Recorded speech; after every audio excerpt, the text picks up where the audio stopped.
Well, I really like making a product from our family farm. You can, because you can eat it, you can give it to friends. It lasts for a long time, tastes great, and it's part of like Vermont heritage. Well, we bought our family farm in 1993, 94. I think it was 94. And no one here had ever done any sugaring in our family. Always wanted to, but didn't have the time. And then, so we started out with a couple of buckets, and then we just kept expanding. We started with a flat pan, and which was like this big, and 10 or 15 taps, and then it wasn't big enough and didn't move fast enough, so we kept on adding to it.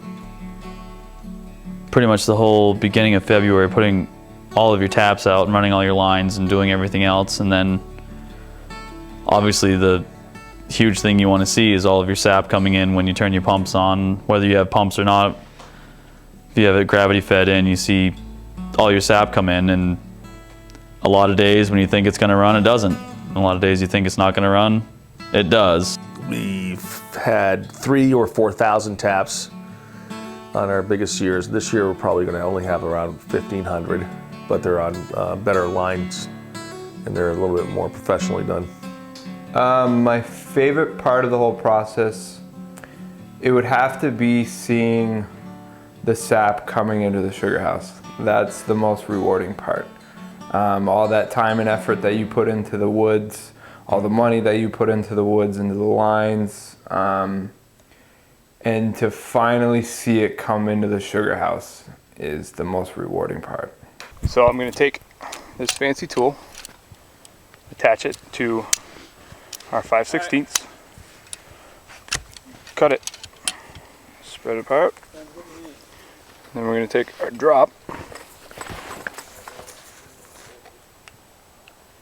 line her up,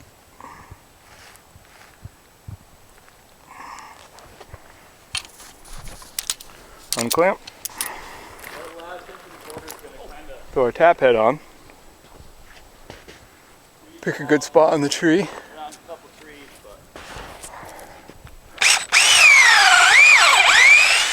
drill about 2 inches past the back.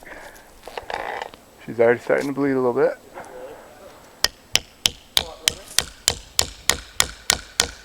And then hammer until she bottoms out. The Tancredi farm, which lives basically a couple miles down the road from myself, I've been good friends with them forever, and they have been doing sugaring on and off throughout the years and the seasons.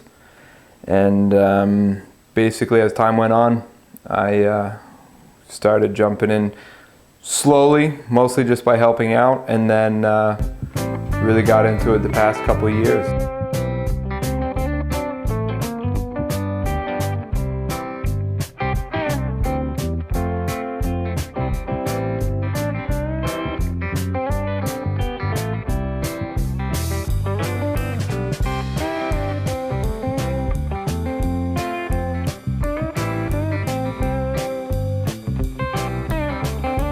The history of sugaring and the camaraderie and the friends that show up in the sugar house make it more fun.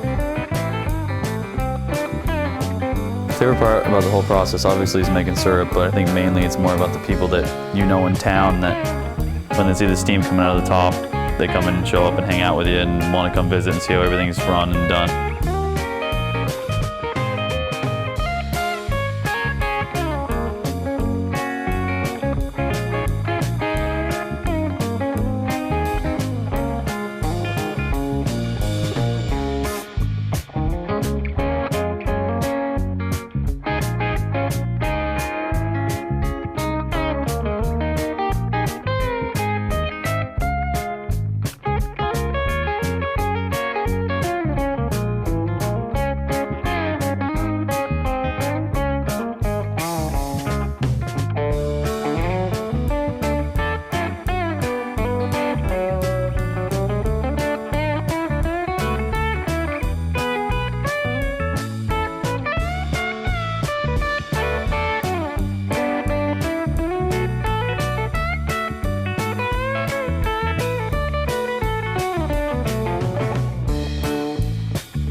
do love the traditions, and that's actually one of the biggest driving points for me to really get into the operation, is because it's kind of like it's Vermont roots, and I thoroughly enjoy it.